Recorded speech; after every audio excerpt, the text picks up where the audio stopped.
In 1939, when war broke out in Europe, Italy's three armored and three cavalry divisions were equipped mostly with outdated tankettes and 100 medium tanks that were not very capable.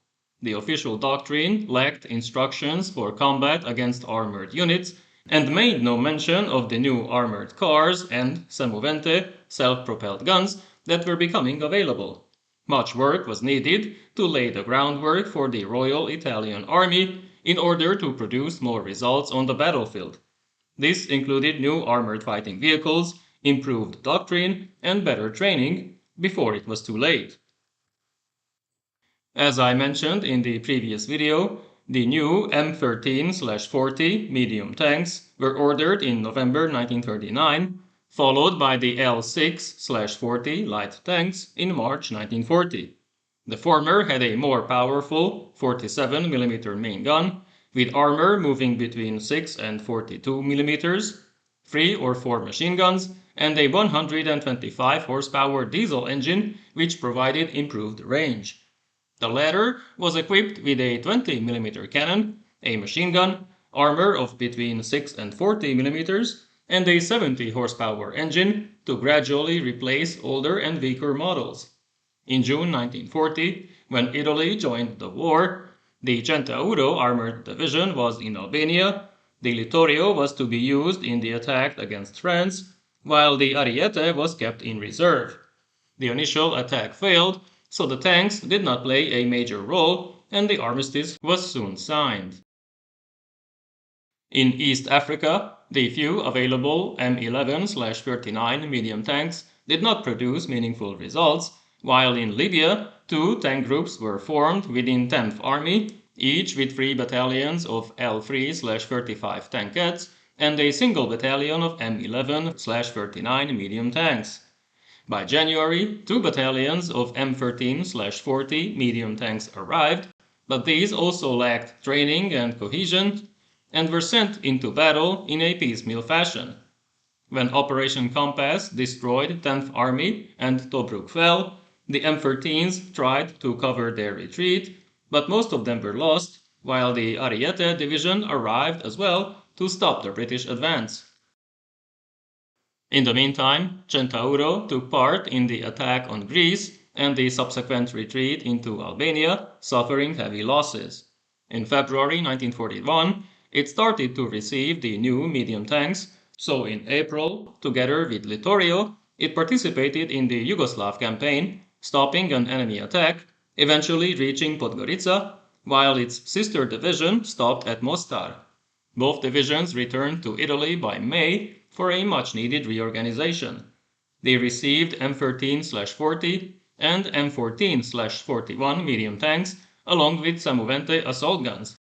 The M14 was a modification of the M13 with a more powerful 145 horsepower diesel engine, keeping the same gun, which was quickly becoming inadequate. This soon became obvious in Libya, where Ariete had to fight against Matilda II, Crusader, and Grant tanks. Littorio joined them in January 1942, while a small group of L3 tankettes and L6 light tanks were sent to Russia with 8th Army. By the end of 1941, armored doctrine was expanded to rectify previous omissions and to improve the fighting capabilities and training of all tank units. Reconnaissance groups were added to each armored division, along with self-propelled guns. The first of these was the semovente 75/18, with the prototype being finalized by February of that year. It used the M13's chassis, followed by that of the M14, with front armor of 50mm and a 75mm howitzer to act as mobile artillery. In that role, the vehicle performed well, and it even gave the Ariete and Littorio divisions a slight advantage against Allied armor in North Africa until the M4 Shermans started to arrive in larger numbers. By the end of 1942, more than 220 were delivered, but a more effective tank hunter was needed. During that year, Italian armor achieved some notable successes. In the Battle of Gazala, the Ariete stopped a British advance and took 1,000 prisoners.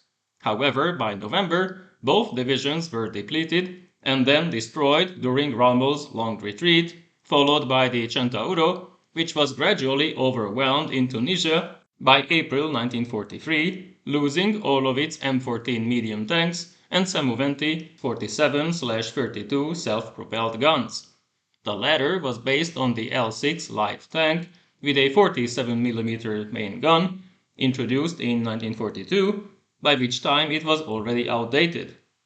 282 were built before the armistice, but it could not turn the tide for very obvious reasons. Another interesting self-propelled gun was added to the inventory with the semovente 90/53, which combined the chassis of the M14 medium tank with a 90mm anti-aircraft gun. Overall, 30 were built.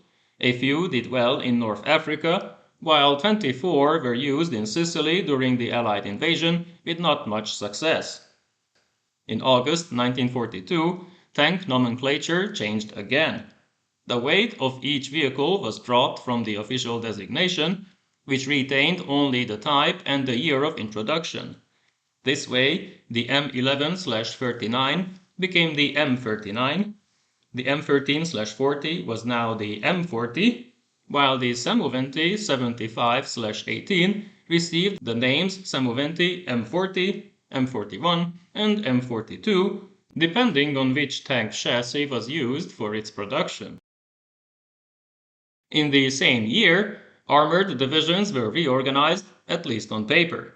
They now included 3 tank and 3 infantry battalions, a large artillery regiment, 2 battalions of self-propelled guns, 1 anti-aircraft battalion, 1 reconnaissance group, and a mixed engineer battalion. This did not change much even with the introduction of the M15 or M42 medium tank, which still had a 47mm gun and armor of between 25 and 50 millimeters. At least it had a stronger 192 horsepower gasoline engine, chosen due to the lack of diesel fuel, but most of them entered German service after the armistice, also becoming the basis for the semovente 75/34, of which 170 were built. Most were seized by the Germans and used, effectively, in northern Italy and the Balkans. Another version was the semovente 105/25 with a 105mm howitzer and 75mm front armor. 30 were built until the armistice, followed by 91 for German service. In 1943, after 3 years of development, the P-26/40 heavy tank was finally ready with a 330 horsepower engine, a longer 75mm gun, and armor of between 14 and 60 millimeters. Only 21 were delivered before the armistice. These participated in the defense of Rome, but in total 100 were used by the Germans later on, although 40 of them lacked the engine, so they were used as static emplacements. Also in 1943, another model, the P-43, was proposed with up to 100 millimeters of armor, a 90mm gun, a 420 horsepower diesel engine, a crew of 5, and top speed of 40 kilometers per hour. Italian authorities ordered 150 units, while decreasing the original order for the P-26 from 1,200 to 500 vehicles, but the fall of Mussolini changed everything.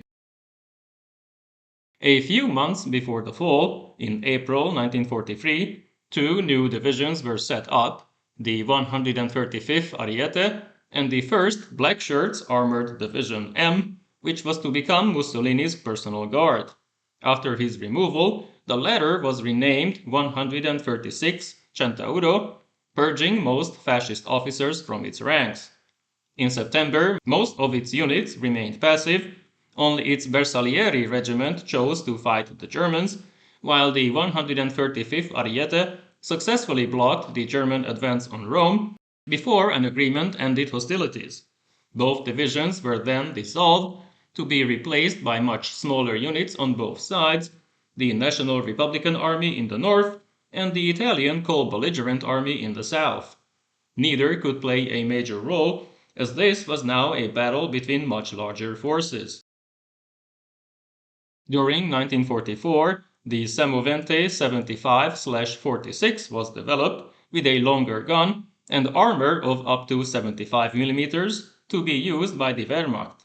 Only 13 were assembled. They were capable tank destroyers that arrived a little too late. This was the last of the series, with most Italian armored fighting vehicles not being Italian. We should also talk about the Italian armored cars that showed up in larger numbers from 1941 onward. The Autoblindo 40 arrived with an 88 horsepower engine, twin 8mm machine guns, armor of up to 18mm, and maximum speed of 78 km per hour. Only 24 were built. The AB-41 was a modified version with a 20mm cannon and a 120 horsepower engine, with around 600 vehicles delivered by 1943. The final type was the AB-43 with a 47mm cannon, but the armistice in September of that year meant the end for that project as well. However, a scout car was also built, copying the design of the British Daimler Dingo, with almost 400 samples that remained in service until the end of the war.